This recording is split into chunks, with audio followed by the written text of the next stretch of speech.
orang Pakistan, setiap peralatan teknik yang rusak tidak melulu harus diganti dengan yang baru ya.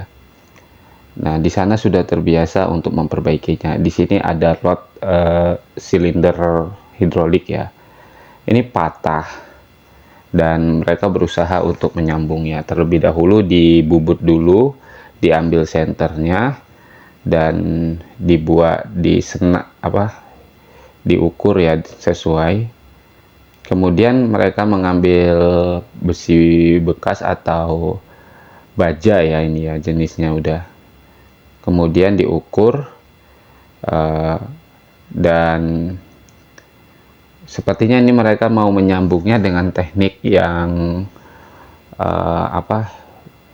satu kecil satu berlubang, jadi dimasukkan gitu ya. Nah, karena kalau langsung dilas dikhawatirkan kekuatannya tidak kuat, jadi mereka tap dulu, mereka bikin drat luar.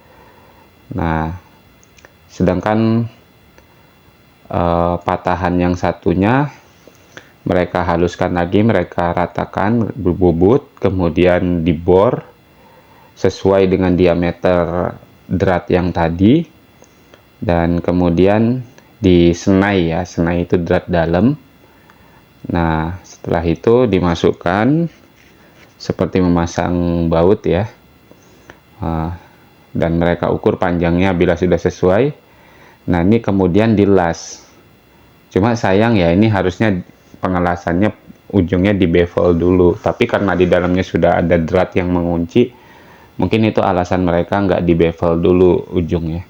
Kemudian dipasang ini wipernya ya, wiper silindernya. Udah seperti itu aja, sudah jadi.